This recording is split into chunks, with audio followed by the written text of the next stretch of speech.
Hello guys, my name is Tejas S and we are back with another video. So from today's video, we will be starting with revision series of company law. I will be taking the most important chapters. I will be dealing with the most frequently asked questions from these chapters, and we will be looking at each and every provision and understanding the provision, remembering the section numbers, remembering the form numbers, basically preparing you end to end for your examination. This series is going to be your one-stop solution for revising company law. And yes, these revisions are going to be detailed revisions. Okay, so for example, general meetings, I am not going to cover it in one video. It will be around 2 to 3 videos, and even for directors it will be around 2 to 3 videos. So this is how I am planning it. This is exactly what I want to do about these revision series. It is not going to be some fast track revision. You still have time for your examination. Even if you watch one video per day, I am 100% sure that you are going to ace your examinations. Okay, so without any further ado, let's get started. Okay, remember that I am not saying that you should have been perfect in general meetings, but at least know the basics. Because though I am keeping it as a detailed revision, I want you guys to already know the basics and then come and watch this video. Okay, because I will be going on a faster pace, so you will have to keep up with me. Okay, so this is the first condition. I am not asking you to be perfect with general meetings, but at least have idea of what are general meetings. At least have a basic idea of what is there in this chapter and then come and watch this video. I'm 100% sure after that there's nothing stopping you from scoring well in general meetings. Okay, so I'm excited. I hope you guys are excited. So let's get started. Okay, so first thing, what are general meetings? There are two types of meetings in a company: meetings of shareholders and meeting of board of directors. What are the two meetings that we have? Meeting of shareholders and meeting of board of directors. Any meeting of shareholders, there can be two types. Okay, meeting of directors is nothing but your board meetings. That's a different chapter. Now we are speaking about general meeting. There are two types of general meeting. What is a general meeting? In simple words, it is the meeting of the shareholders of that particular company. There are two types of general meetings. One is your annual general meeting, another one is your extraordinary general meeting. Where how often does annual general meeting happen? Only once a year. There are certain conditions we'll have to comply with, all the conditions. Remember, all the conditions, those conditions are not optional. Then second, extraordinary general meeting. What is extraordinary general meetings? Every meeting, every general meeting, listen to me very carefully. Every general meeting other than annual general meeting is an extraordinary general meeting. Okay, and how many times in a year should it happen? There is no condition as such. You may do it or you may not do it, but and can you do it only once if at all you are doing it? No, whenever needed. See, the whole reasoning behind extraordinary general meeting is simple. You cannot wait for annual general meeting every single time. You cannot wait. The company will have to take certain decisions with the consent of shareholders. Companies Act gives you so many provisions where you have to take consent of the shareholders now and then. Okay, whenever there is a particular decision that needs to be taken, only board of directors consent is not sufficient. You need to take approval even from shareholders. How do you take approval from shareholders? Calling a general meeting. But then annual general meeting will happen only once. So that's the reason we have the option of extraordinary general meeting, so that wherever it is necessary, whenever it is necessary, we can call an extraordinary general meeting, hold the general meeting, take the shareholders approval and pass that resolution, so that we can continue with our operations without waiting for annual general meeting. But can we replace AGM with extraordinary general meeting? No, sir. You will have to do annual general meeting. This is the most basic concept that you will have to understand. Okay, I hope this is clear. Okay, and if you guys have any doubts, please make sure to drop those doubts in the comment section down below. Now coming to section 96. So I've divided it into two parts. So in the first part, I would want to complete it in two parts. But if I feel like no, I will need more than one video, each video will be around an hour approximately, because an hour. So even if I divide it into two parts, it's going to be 2 hours. But if there is some topics that I will not be able to cover in these two videos, then I'll be covering it in third video. Okay, so in this video I will be targeting to complete from section 96 to 105, only 10 sections, only 10 sections in this particular video. So let's get started. So first thing, section 96 is your annual general meeting, section 100 is your extraordinary general meeting. Clear? Section 96 is annual general meeting, section 100 is extraordinary general meeting. So look at the language here. What are they telling? Every company, what is the language that they are using? Every single company, does not matter it is a public company or private company, does not matter. Every company must hold annual general meeting. Must hold annual general meeting. Okay. Then because it is now mandatory. Okay. But they have given an exception. What is that exception? Your exception is your one-person company. Why? Because for a meeting, if you look at it, you at least need two people. Okay. In private company, the minimum number of members is 2, and those 2 can be your directors. In public company, the minimum number of members is 7. So you need in a meeting at least 2 persons with whom you will talk, and you will decide and deliberate and discuss on what are the decisions that needs to be taken. Whereas in one-person company, there is only 1 member. So it is illogical to have annual general meeting compliance to one-person company. Okay. The annual general meeting is the principal annual forum where the members will discuss the company's activities and transact both ordinary business and special business. We will be discussing what is ordinary business and special business in section 102. Know one thing. For now, just remember one thing. There are 4 agenda items, 4 matters which the company's access was. If at all you are discussing on these 4 agenda items, then it is your ordinary business. Then it is your ordinary business. And anything other than these 4 is your special business. Simple, clear. Is this clear? So one is your ordinary business and second is your special business. How will you remember this? There are 4 items. We will see those 4 items later. Other than these 4 items, any other agenda item, any other discussion that is happening, that is your special business. That will be your special business. Okay. Now, what are the rules for holding annual general meeting? Your first annual general meeting should be held within 9 months from closing of your first financial year. From closing of your first financial year. No AGM is required in the year of incorporation. We'll take an example and understand this. Okay, this is your first AGM. Then coming to your subsequent AGM, within 6 months from the closing of each subsequent financial year. Simple. Then maximum gap, not more than 15 months between 2 consecutive AGMs.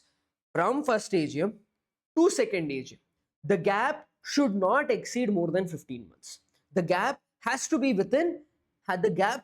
be maximum 15 months or less than 15 months. Okay. And can it be extended? It can be extended up to 3 months. It can be extended up to 3 months. No extension for first annual general meeting. There can be no extension for first annual general meeting. I hope this is clear.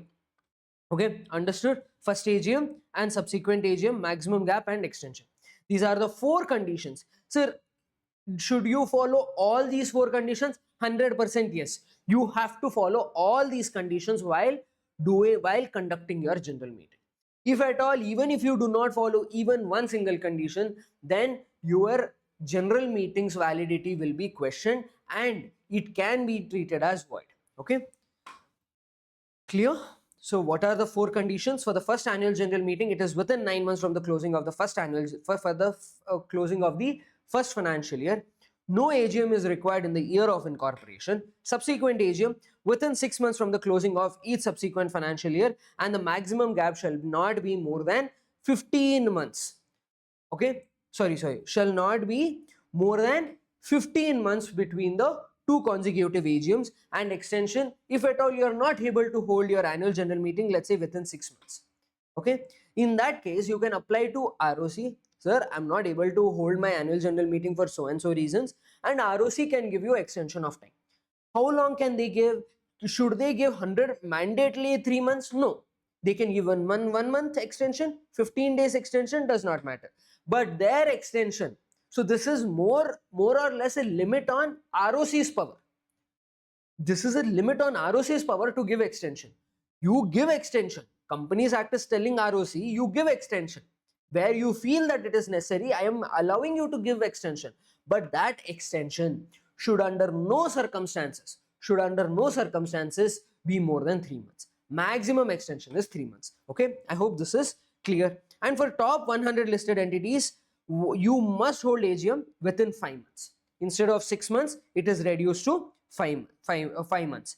And you should provide one-way live webcast. What should you provide? One-way live webcast of the AGM proceedings is wherever is required.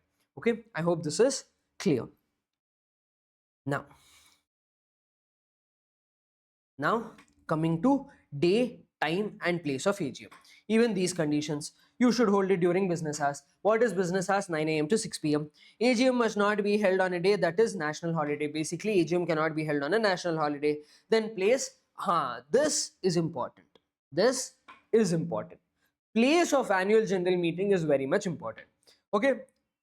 So now, this is how you got to remember this. What is the general rule for place of annual general meeting? Your place of annual general meeting should always be at the registered office. Where should it be? At the registered office or any other place within the city, town, village where the registered office is situated. Okay, at the registered office or any other place within the same city, town, village where the registered office is situated. Is this clear? Okay, so the general rule is at the registered office. Fine, you do not have a big registered office. It might be possible. You might have a small office, but yet you might have 200 shareholders if it's a public limited company. You cannot host even 50 members at your registered office. So you will have to go and hold the general meeting elsewhere. But does that mean can you hold it anywhere in India? No. You have to hold it any other place, but it should be within the same city, town or village. Let's say your registered office is in Gurgaon. Now, if your registered office is in Gurgaon, you can hold your annual general meeting either at the registered office either at your registered office which is in Gurgaon, or you can hold your annual general meeting in any other place but within Gurgaon. Okay, this is your first condition and this is your general rule. But then for unlisted companies, focus only on unlisted companies. AGM may be held at any place in India. Now it was at your registered office. Then they said, no, you can hold it in Gurgaon. Now they are saying for unlisted companies, you can hold it anywhere in India, provided, and this is a big condition, that all the members, every single member, even if you have 100 members, 200 members, 300 members, does not matter. The member should have given written consent or electronic consent. Okay, in advance. So all the 300 members, let's say your company has 400 members, and if it is an unlisted company, all the 400 members should give consent in writings that, sir, we are fine with the registered, or we are fine with the AGM being held in any other place. For example, my registered office is in Gurgaon. I have 300 shareholders. My 300 shareholders, each and every single shareholder has given a written consent. What is the written consent that they give? That we are fine even if you hold the annual general meeting elsewhere. Let's say I want to hold it in Mumbai. No issues. The AGM will still be valid provided we get the consent in writing or in electronic form from all the members. Okay, I hope this is clear until now. Now, there are 3 exceptions here: government company, Section 8 company, and one-person company. Remember, 3: government company, one-person company, and Section 8 company. Let's look what is the special provision given to government company. AGM at registered office or within the same city, town or village or any other place requires the central government's approval. If you are holding it in your registered office, let's say you are a government company, if you are holding your annual general meeting at the registered office, then there is no issues. But if you are holding it within the same city, town, village other than your registered office, then also have no issues. but you want to hold it at some other place in India, then take central government's approval. Take central government's approval and then hold it. Then second, Section 8 companies. Time, date, place fixed by the board having regard to the directions given by the company in its general meeting. Simple. Then OPC is exempted from holding annual general meeting altogether. Okay. Remember three exceptions: government company, Section 8 company, and one person company.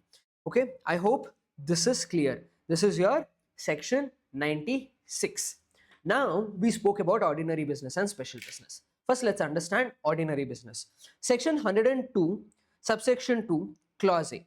Okay, they are saying that these 4 points, 1, 2, 3, and 4, are your ordinary businesses. What are these? These are your ordinary business. For example, the first one, consideration of financial statements. Consideration of financial statements, your consolidated financial statements. If you read accounts, audit, and auditors, you will understand what is consolidated financial statements.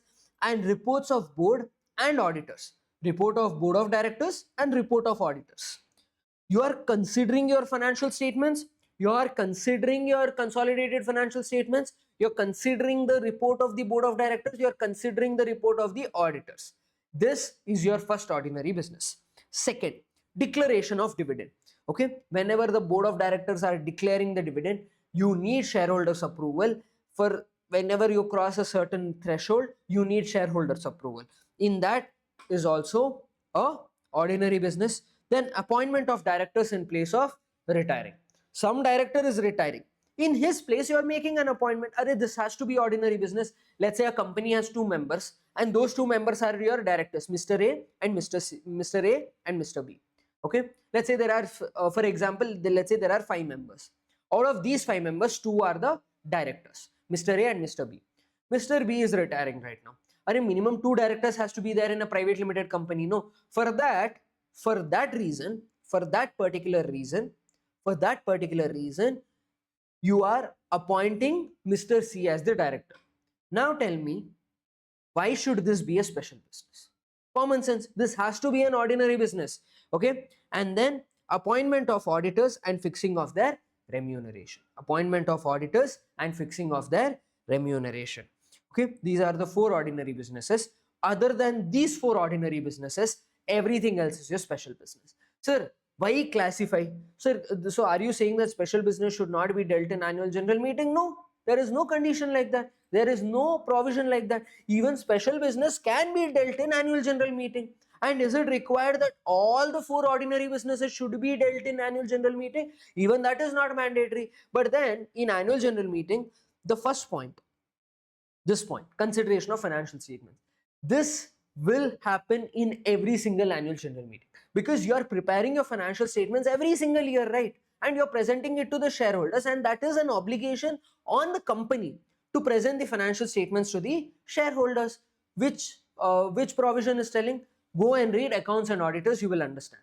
Okay, so other than first point, first point is something which will happen at every annual general meeting. Then 2, 3, and 4 is optional. Okay, wherever it is necessary, you can bring this agenda item in annual general meeting. Okay, clear? And now, why do we have this classification? For ordinary business, you don't have to give explanatory statement. For special business, you have to give explanatory statement. Sir, what is explanatory statement? Think about it like this. In the most simple one-line definition, if now who is voting? Shareholders are voting. Now, for you to vote as a shareholder, you need information. You might not have all the information. Where do you get all this information from? From your explanatory statement. For ordinary business, you do not need explanatory statement. For special business, it is mandatory for the company to provide explanatory statement. Sir, where will they give this explanatory statement? Along with your notice of your annual general meeting. Along with your notice of annual general meeting. Okay, an explanatory statement must be annexed to the notice of every item of special business. Other than these 4, any other agenda item is there, I will treat it as special business and you will have to give explanatory statement for that. Okay, so these are some of the case laws which you need to go through by yourself. Okay, now coming to section 97 and 99. So which section did we see now? Section 96. which we already do 20 minutes. So that's how detailed these videos are going to be. Okay. Let me have water.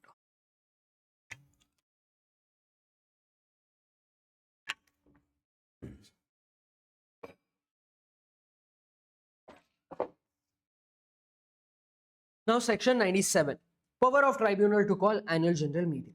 Now, I'll give you a scenario. I'll give you a hypothetical situation.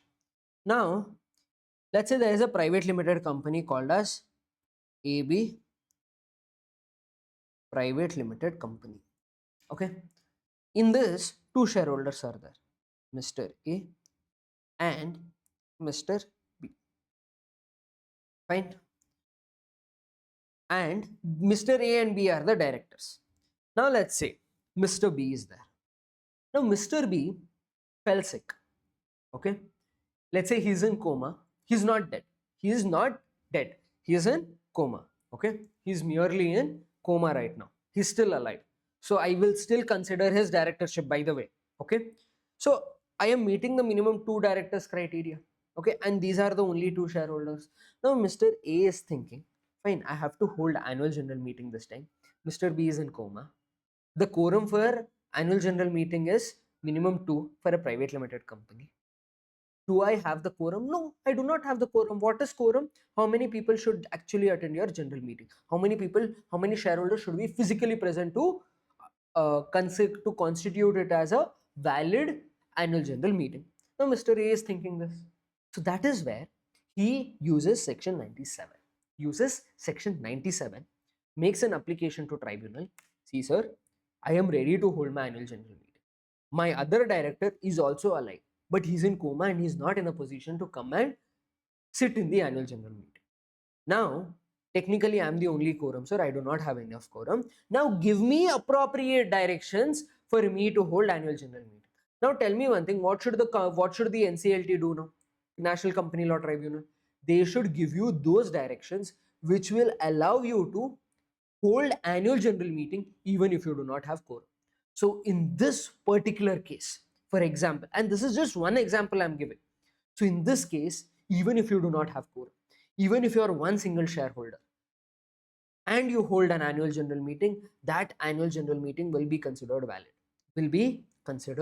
valid. Okay. If any default is made in the holding of the annual general meeting, any member of the company, literally any member of the company, whether Mr. A, whether a director who's a shareholder or a simple shareholder or a minority shareholder or a majority shareholder, does not matter. You can apply to tribunal. Which tribunal? National Company Law Tribunal. Now what can the tribunal do? Tribunal can do 3 things. Call or direct the calling of annual general meeting of the company. Give ancillary or consequential directions as the tribunal thinks expedient. What do you mean by thinks expedient? Thinks necessary. Then direct that one member to be present in person or by proxy shall constitute a valid meeting. Okay. I hope this is clear. Understood the example? What is the purpose of section 97? And section 98 deals with the power of tribunal. Remember, I'm talking about section 98. Deals with the power of tribunal to call meeting of members. Why is there a difference between 97 and 98? 97 specifically talks about AGM. 98 talks specifically about meeting of members. Why? It can be even your extraordinary general meeting. Okay, it can be your class meetings. It can quota class meetings, like particular class of shareholders. I'm not holding the meeting for all the shareholders, but for a particular class of shareholders. Okay, even that can happen in case of preference shareholders at times. Okay, when we do share and share capital, you will understand that. Okay, clear? So this is your section 97. Then section 99 gives you the penalty. Okay, so I hope 4 sections are clear. 96, 97, 98 and 99. We are done with 4 sections of general meetings chapter. Okay, next we will be starting with extraordinary general meeting. Okay, let's continue with extraordinary general meeting. See, now what is an extraordinary general meeting? Every general meeting other than annual general meeting is your extraordinary general meeting. Simple, clear cut. Every general meeting other than your annual general meeting is your extraordinary general meeting, your EGM. Now there is one important provision here. All the businesses transacted at EGM is deemed to be special business. So now, if at all you are holding EGM, it is deemed that everything that you are discussing about is a special business. Everything that you are discussing about is a special business. So, wherever there is a special business, what will come? Explanatory statement. Remember this. Wherever a special business is there, explanatory statement will follow it. Okay. It must accompany the notice for every item, and EGM may be held at any place in India. This is important, and I will explain you the reason why company law gave this exception to extraordinary general meeting to hold the meeting in any place in India. They are not putting restrictions like annual general meeting where you will have to hold your annual general meeting only and only in registered office. No, they're not asking you to do that. They're giving you an exception here. There's a very good reason. See, company law committee which made company law wouldn't be stupid, no, to include this provision, and I'll tell you that reason. Okay, if the company is wholly owned subsidiary of a company incorporated outside India, the EGM may also be held outside India. Very good. Okay, I'll tell you why. Now look at it. Now let's say we have Microsoft, which is incorporated in US. Now let's assume Microsoft has a subsidiary in India called as Microsoft India Private Limited. Called Microsoft India Private Limited. Okay, Microsoft India Private Limited. Fine, Microsoft India Private Limited. Is it clear? Chalo, no issues. Let's move ahead. Okay, Microsoft India Private Limited. And I will assume that it is a wholly owned subsidiary. Now, when I am holding EGM in Microsoft India Private Limited, who is the shareholder? Microsoft. Where is it situated? In US. Now, can I ask Microsoft India Private Limited to forcefully hold their annual general meeting in India? They have one shareholder who is abroad. Now, will you ask him to come and sit in India? No. Here you will have to allow them to hold the extraordinary general meeting outside India, but the condition is it should be wholly owned subsidiary. The condition is it should be wholly owned subsidiary, not merely a subsidiary, but a wholly owned subsidiary. I hope this is clear. And now there are 4 ways you can hold extraordinary general meeting by board of directors themselves suo motu. They themselves feel that it is necessary to take shareholders approval, and we are in the month of March, let's say we are in the month of May, and the annual general meeting which will be held in the month of August. So I have 3 months of time. I cannot wait for 3 months. I need to take a decision immediately. And how do I do that? Through extraordinary general meeting. How do I do that? Through extraordinary general meeting. Okay, so for that, board of directors feel that okay, now is the necessity to hold extraordinary general meeting. Then second, board of directors are holding extraordinary general meeting. Who is holding? Board of directors, but on the requisition made by the shareholders. So let's say I'm the company, all of you are my company shareholders. I was supposed to hold extraordinary general meeting, but for some reason I'm not holding it. For some reason I am not holding that extraordinary general meeting. So you, all of you, some of you, or either all of you, depending, there's a limit. Okay, you will make a requisition to me in writing saying that, sir, please hold the extraordinary general meeting. We have to take a decision. Why? Because we are shareholders. I'm like, fine. You are asking, you are shareholders. You asked me to hold EGM and I will hold it. I will hold it. That is your second condition, where board of directors are, where the board is calling EGM on the requisition made to the board of directors who is instructing us or requesting us to hold EGM. Is this clear? Okay. If you have any doubt, I will reply to each and every comment. Make sure to drop the comments in the comment section down below. Okay, this is very important. Okay, then okay, now here for the second mode of holding EGM, there are 2 points: companies with share capital and companies without share capital. Okay, if you remember types of companies section 3, you will understand this. Now companies with share capital, members holding 1/10 of the paid up share capital. Members holding 1/10 of the paid up share capital. Okay. Members holding 1/10 of the share capital with voting rights. Now this is very important. In your examination, if the question paper is coming difficult because of general meetings, this is how they will trick you. All you got to do is focus here. Now, what did they say? Minimum, at least. So at least, and what does at least mean? More than or equal to 1/10 of the paid up share capital. Are they saying equity share capital? No. Are they saying preference share capital? No. They're not saying that. Okay. Now, this paid up share capital will have your equity share capital plus your preference share capital. Correct? Now tell me one thing. Does preference share capital have right to vote? No. They generally do not have right to vote. Remember on what I'm saying. They get voting rights only under certain circumstances, but do not assume that they will always and always have a voting right. It is wrong to assume that they will always have voting rights. Okay, it is wrong to assume that they will always have voting rights. Only under certain specific circumstances which will affect their rights. In that, if there is an agenda item which will affect the rights of preference shareholders, then preference shareholders will get the right to vote. Okay, now tell me one thing, and they're saying who are carrying voting rights. Now tell me, if preference shareholders, let's say equity shareholders are 1 crore, preference shareholders are 50 lakhs. So my total paid up share capital is 1 crore 50 lakhs. Now, I consider 1/10 of 1.5 crores or 1/10 of 1 crore. I will consider 1/10 of 1 crore because only equity shareholders have voting rights in this particular agenda item. But then, sir, what if even preference shareholders have right to vote in this particular agenda item? Then I will consider 1.5 crores.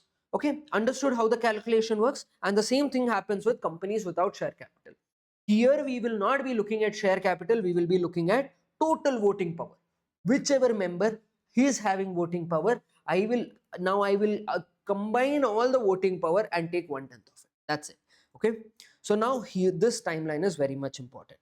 The board must proceed to call EGM within 21 days from the date of valid requisition. And then you should hold your EGM within 45 days from the deposit of requisition with the company. Simple, easy. This is where you will make mistake, and I want you guys to pay 100% attention to what I'm about to say right now. There are two words here. What are the two words? Call annual general meeting. Sorry, call EGM, extraordinary general meeting. Call within how many days? Within 21 days from date of valid requisition. Within 21 days. Write this down if you want. Hold within 45 days from deposit of requisition. Sir, now, okay, I hope this is clear. Okay, this is hold within 45 days, call within 21 days. Now, from the valid requisition, from deposit of requisition, okay, are these two? Receipt, okay, let's write it as receipt of valid requisition and deposit of requisition. What are the two words? Receiving valid requisition and deposit of requisition. Are they one and the same? They are not one and the same. The phrase receipt of valid requisition versus the phrase deposit of requisition are two different things. They are two different things. I'll tell you why. Let's say you guys are shareholders. What's today's date? Okay, 15th May. Okay, today's date is 15th May 2026. You deposited the requisition on 13th May. On 13th May 2026. But then I received it as a director, I received it on 15th May 2026. When did I receive it? On 15th May. Now, when I am calculating 21 days, 15th May 2026 is the date when I received the requisition. Okay, but when you guys deposit the requisition, that was 13th May. So this 45 days you will calculate from 13th May, and when you are calculating the 21-day period, you are calculating from 15th May. I hope this is clear. Write this down. Understand the difference between date of receipt of requisition versus date of deposit of requisition. They're two different things. Okay, then by requisitioners if the board is failing. Now, board of directors should call within 21 days or they should hold it within 45 days. Now tell me, if I do not call the meeting within 21 days from the date of valid requisition, is it possible for me to hold the extraordinary general meeting? No, it is not even possible for me to hold extraordinary general meeting right now. It is not possible for me. How is it possible right now? It is impossible for me. What I did not call, I cannot hold it.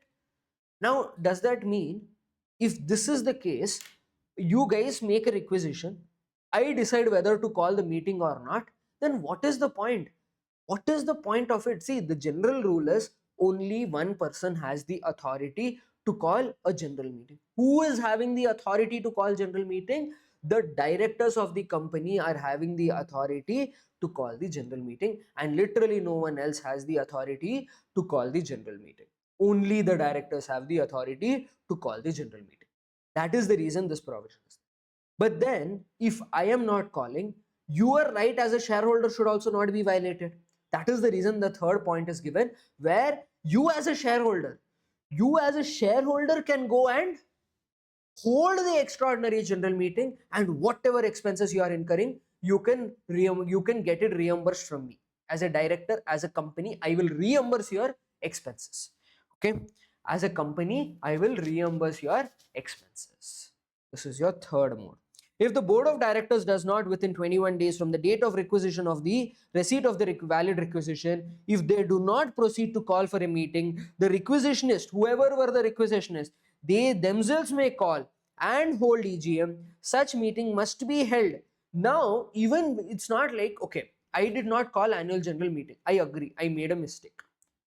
Now you want to call your I did not call the extraordinary general meeting. Okay, you were supposed to, now you are allowed to hold your extraordinary general meeting by yourself. Now, can you hold extraordinary general meeting whenever the hell you want? Tell me one thing. Is it possible? No, right? It has to be, even you have a limit of within 3 months from the date of requisition. Now another date has come. Now another date. What were the two dates we saw? 13th May 2026. Okay. Then another one was 15th May 2026. Okay. And then let's say now date of requisition is again different. Why date of requisition can be different? And by the way, all these three things can be one single day also. I'm not saying that it is not possible, but I am telling you how it can be different. I might have made I would have deposited the requisition on 13th May, but I will give that requisition in one letter. No, every letter that you are making, you will always include the date. So I made this letter on 11th May 2026. Understanding the difference. So this is your 3-month period. You will calculate from 11th May because that was the date of requisition. Then you have your deposit of requisition that you will calculate 45-day period, and then 21-day period from the receipt of requisition. There are 3 timelines. I am sure I am sure no one would have taught you this way. I am 100% sure no one would have taught you this way. This is how you interpret those 3 single phrases. One is date of requisition, receipt of requisition, and deposit of requisition. There are many students In fact, many other faculties also think they all the three are the same, but no, they are those three are not the same. Okay, moving forward. Okay, now key rules for a meeting called by requisitionist. The requisition shall not pertain to any item of business which is required to be transacted mandatorily through postal ballot. Now, in section 110 deals with postal ballot. Now, postal ballot, see, now there are certain important agenda items, and those agenda items are such that it can only be taken by postal ballot. See, I'll explain you postal ballot, but let's understand the logic behind it first. Now, my company has 1,000 shareholders. It has 1,000 shareholders. I'm holding annual general meeting. Now, let's say only 300 shareholders are physically attending my general meeting. 700 are not attending the physical general meeting. Okay, fine, no issues. But then it is an important agenda item. Some of them might be in another country, or they might be in another state altogether, and it is not practical for them to come to, let's say you are holding your annual general meeting in Chennai, they are residing in Delhi. It is not practical, and you cannot mandate them to come and attend your general meeting. You cannot mandate. It is not mandatory to attend general meeting, by the way. If you want, you can attend, but minimum these many number of members should attend the general meeting to consider the general meeting to be valid. Now, coming back to the point. Now, shouldn't they be given an option to vote? Shouldn't they be given an opportunity to vote? Yes, they should be given an opportunity to vote. And that is where postal ballot is coming. And in today's generation, it is nothing but voting by electronic means under section 108. Under section 108. What is this, sir? Sir, this is simple concept. Okay, you can sit at home, vote, and post it to my company. I will consider your vote. Today, we do this electronically under section 108 called as e-voting. But the fundamental principle is the same of postal ballot. I hope this is clear. I hope this is clear for you guys. Okay, chalo.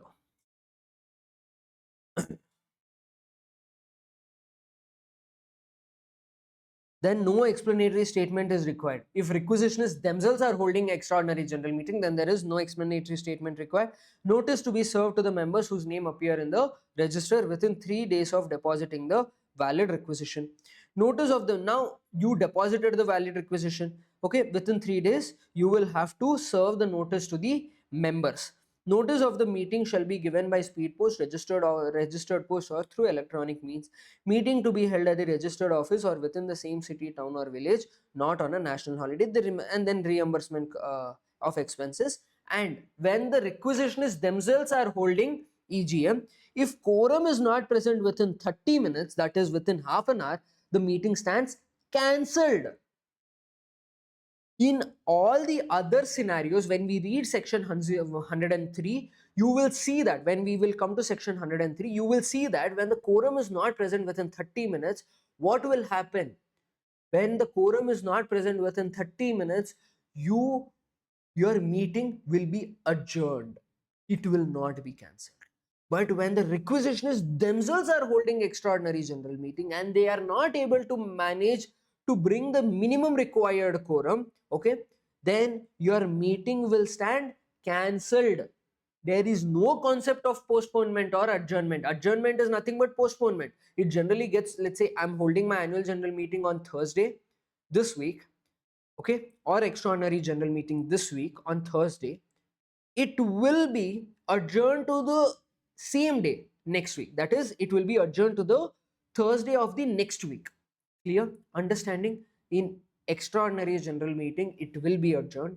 It will only be cancelled when the quorum is not present in extraordinary general meeting. But this extraordinary general meeting should have been called by your requisitionists themselves. Only here the concept of cancellation is coming in. This is your section 100. And then section 98, what did I say? Power of tribunal to call meeting of members. And that is section 98, which we have already discussed. Okay, then class meetings also we have briefly discussed. Now, see, meeting called by requisitioners shall stand cancelled and meeting is generally adjourned to the same day next week at the same time and place, or to such other time and place as the board may determine. If the board is specifically not saying any particular date, if the board is not particularly telling about any particular date, then it will generally be adjourned to the next week. But then board of directors are telling, no, let's not wait for 1 week, let's try it tomorrow. Tomorrow only we'll have our adjourned general meeting, no issues on that. Okay. The notice of adjourned meeting, not less than 30 days, at least 3 days notice specifying the date, time and venue, either individually or by advertisement in vernacular English newspaper. Okay. Then adjourn, sign, die, or for 30 days or more, notice must be given in the same manner as the original notice. Okay. Then quorum for adjourned meeting. Even in the adjourned meeting, if the quorum is not there, within 30 minutes, then whoever is present, then I will go ahead with the members who are already present and hold my general meeting as if it is valid. That's it. Okay. Clear? Okay. I hope this is clear.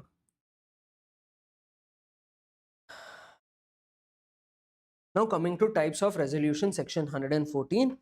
Okay. Ordinary resolution and special resolution. Ordinary resolution and special resolution. Now before we do types of resolution, let's start with notice of general meeting. Now notice of general meeting. Okay. So notice of general meeting, generally it should be 21 clear days. Now what do you mean by clear days? The day of service of notice and the day of meeting, okay, are excluded. And if at all you are sending the notice by post, then I will assume 48 hours of deemed service. That means I will take additional 48 hours. Okay, so what are the 3 points here?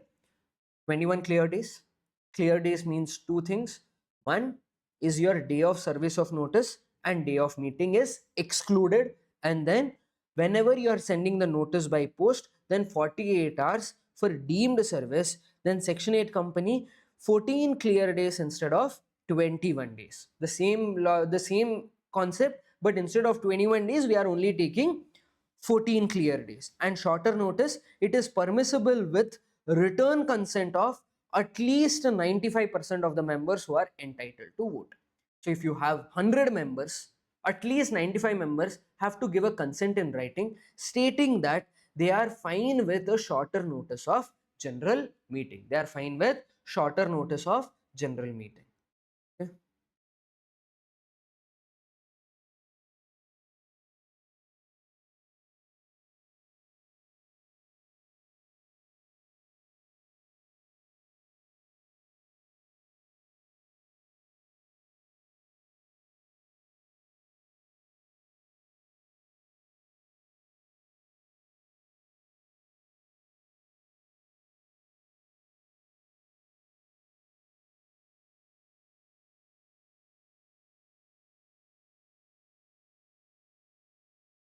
Okay.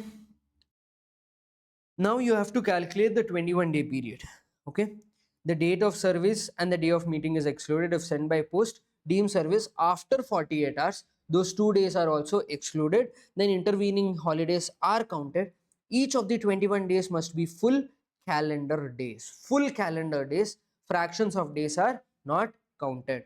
For shorter notice, 95% of the consent is needed. What should be the contents? Place should be there. Date and day and date, time, business, proxy, agenda. Okay. Then persons entitled to receive the notice, your member, of course the members of the company, legal representatives of the members, auditors, every director, every debenture trustee, liquidator. Okay. All these guys are entitled to receive the notice. Okay. And if at all you are sending in electronic mode, you have rule 18. Okay. Then coming to section 102, explanatory statement. Sorry, this has to be one. Okay. What are the contents of the explanatory statement? We understood that explanatory statement only comes whenever there is a special business where the nature of concern or interest of every director, manager or other KMP and relatives in respect of each item. Why do we need this point? Now tell me one thing, I'm a company, I'm a director. Can company take decisions on its own? Company cannot take decisions on its own. Company has to take decisions through me as a director. Now, let's say I'm a greedy person. I would take those decisions on behalf of the company which will benefit me personally, So let's say I'm entering into a contract with so and so person. And that person told, sir, I'll give you 20% commission if you give me the contract. I'm like, okay, good deal. And I go and give the contract to that particular person. Now, to approve this contract, I need shareholders approval. Now, I will have to disclose to the shareholders that, see, I have an interest in this contract. And that interest is I'll be getting a commission. Which I will have to disclose. Now, after disclosing, if shareholders feel like, no, Tejas is really doing a good work, even if he gets commission, what is wrong? He's taking commission. No, it's okay. He's taking commission for the business that he's getting to the company, and this is a very good deal. I don't think any other director would have done it, but Tejas has done it. This is the importance of your first point, why you have to disclose it. Any other information and facts that may enable members to understand the meaning, scope, and implication. Three things: meaning, scope, and implication. What are the three things? Meaning, scope, and implication of any item of the business. Where the item relates to another company, extent of the shareholding interest of every promoter, director, manager, and KMP of the first company. Where an item refers to the document to be considered at the meeting, the time and place where such document can be inspected. Clear? These are the 4 points. And what is the effect of non-disclosure? Where any benefit occur. Now, let's say I got the commission and I did not disclose it. I was supposed to disclose it, but I did not disclose it. Now, what will happen? Whatever benefit that I have gotten, I will have to hold it in the trust of the company. That means the commission, let's say I got a commission of 2 crore rupees. That 2 crores has to be used for the company. Okay, you have to hold the benefit in trust of the company, and you will be liable to compensate to the company to the extent of the benefit received. Now, I received a benefit of 2 crores and I will have to use it for you. Okay, I will have to compensate it. Okay, now the penalty, they will be liable to 50,000 or 5 times the amount of benefit accruing to them. So if I got a benefit of 2 crores, my penalty would be 50,000 or 5 times 2 crores. Okay, whichever is higher. So I will have to compensate the company. I will have to pay a penalty of 10 crore rupees. My penalty would be 10 crore rupees. Okay. Now, quorum of meeting for private company, it is minimum 2. Where public company has up to 1000 members, 5 members shall be personally present. 5 members shall be personally present. Where the number of members is more than 1000 but up to 5000. Okay. Then 15. When if it is more than 5,000, then 30 members shall be personally present. You should be physically present in the general meeting. Okay. And you should not just be present at the beginning of the meeting, you should be present throughout the meeting. Okay. Then what are the rules of quorum? There are certain rules of quorum, that proxies will be excluded. You will not count the proxies. We'll understand what is proxies. You would have understood what is proxy. You would have given attendance for your friends on their behalf. That is your proxy. On someone else's behalf, you are going and doing the work. You are going and attending the general meeting on behalf of another shareholder. That is a proxy. As a proxy, you need not be a shareholder. It is not mandatory for you to be a shareholder. But if you are a proxy who is, let's say I'm the shareholder, I have appointed you as my proxy, you can go and attend the meetings and vote. Only one type of vote you can cast in the general meeting, other types you cannot cast. Okay, though you are excluded from being a proxy. Okay, sorry, you are excluded for the purpose of counting the quorum. Then body corporate, section 113 and 112. So now a company can be a shareholder of another company, yes sir. But can a company walk and go and sit in another company's general meeting? No sir. So some representative of that company will go and attend the general meeting. Sir, isn't he also like a proxy? No, he is not like a proxy. He is acting as a representative. There is a difference between representative and a proxy. I am, let's say, I am a member of, let's say my company is Tejas Industries Limited. Tejas Industries Limited is a shareholder of Reliance Industries Limited. Tejas Industries Limited appointed me as a representative to go and attend the general meeting of Reliance Industries Limited because Tejas Industries Limited is the shareholder. Following? Okay. Now, am I the proxy? No. Am I representing Tejas Industries Limited? Yes. Will I be counted for quorum? Yes, sir. I will be counted for quorum. I will not have any disability like a proxy. Proxy is not allowed to do certain things, but I am not a proxy. I am as if the member is coming and attending. Then for the government representative, generally whenever, let's say, state of Karnataka is holding shares in a company, usually it will be held in the name of the governor. If the Indian government is holding shares in one company, it will be held in the name of the president. Now, will you expect the president to come and attend the general meeting? Of course, no, right? Of course, you will not expect them to come and attend the general meeting. They will send someone.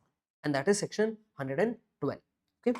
Then remote e-voting, members who have voted by remote e-voting still have the right to attend the meeting. Their presence counts for the quorum. Okay. Sorry. So where were we? Consequences of absence of quorum. Meeting called by the board stands adjourned to the same day in the next week at the same time and the place, or to such other date, time or place as the board may determine. Meeting called by requisitionist will stand cancelled, which we already saw. Okay. So the next one is section 104, that is chairman of the meeting. Section 104 is your chairman of the meeting.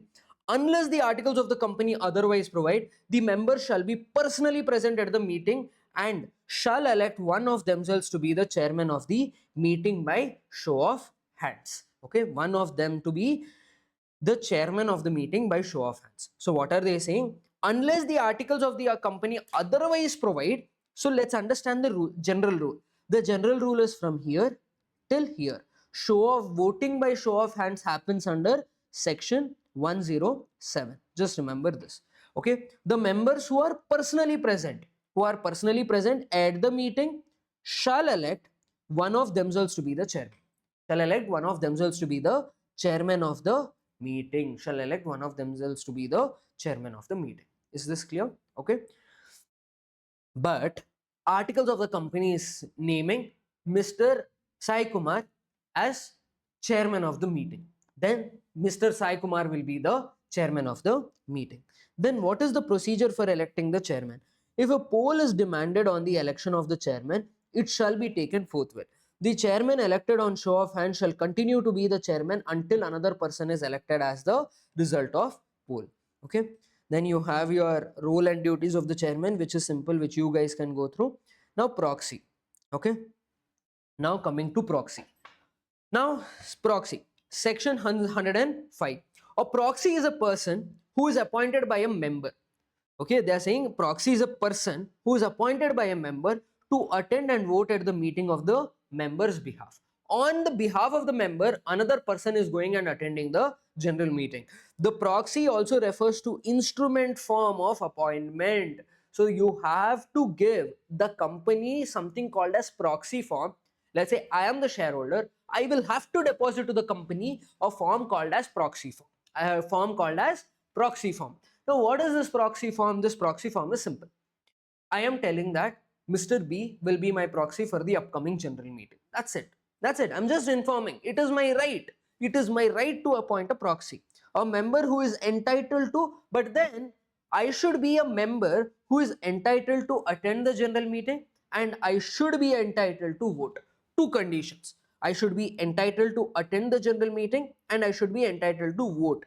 Then that person may appoint another person as a proxy. Then who can appoint as a proxy? Any member who is entitled to attend and vote. Section 8 companies. Then restrictions on proxy. 50 member cap. That is, a single person can act as a proxy for 50 members. Not more than 50 members. Okay. Plus or minus then 10% shareholding. A member holding more than 10%. Okay. And also one more point which we forgot. Holding in aggregate not more than 10%. Let's say the total paid up share capital of a company is 1 crore. Okay. Now, isn't it possible that only 5 members are holding 10 lakhs. 10 lakhs are held by 5 members. Okay, and remaining 90 lakhs are held by 95 members. Now, I appointed Mr. A as a proxy. If he is representing these 5 members, he can only represent these 5 members and he cannot represent a 6th member. Okay, why? Because the upper limit is 10% of the total share capital. Okay, whereas if at all Mr. A is representing Tejas, he's representing Tejas. Now Tejas is a shareholder of the company. Tejas is shareholder of the company. And I am holding 20% of the company. So I'm holding 20 lakhs of share capital in the company. Can Mr. A represent me? Yes, he can represent me because he's only representing me. But after me, he cannot represent anyone in that particular general meeting. I hope this is clear. Okay. So proxy will have the right to attend. He will have right to vote, but only on voting by poll.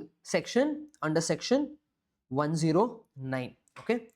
And he has the right to demand a poll if eligible under section 109.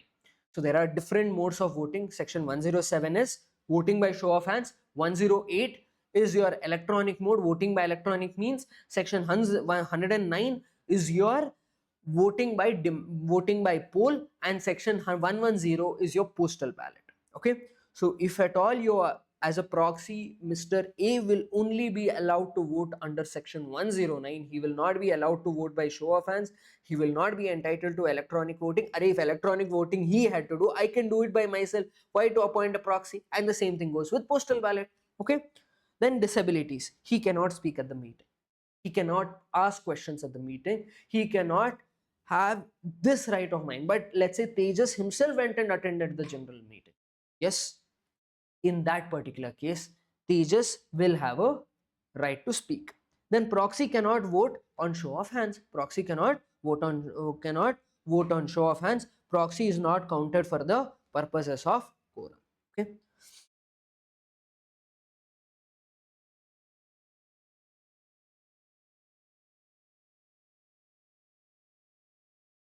Okay, form of proxy is MGT 11.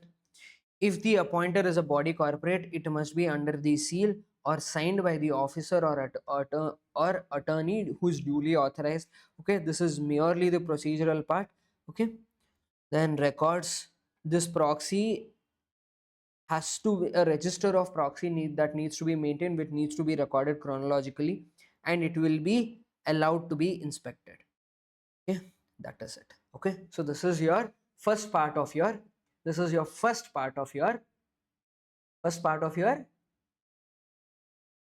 general meetings chapters revision. Let me know whatever doubts you have. The notes for this particular video which I used will be down in the description. Any doubts, please make sure to drop it in the comment section, and goes without saying, please like, share and subscribe. Thank you guys. I'll see you guys in the second part of general meetings. Bye.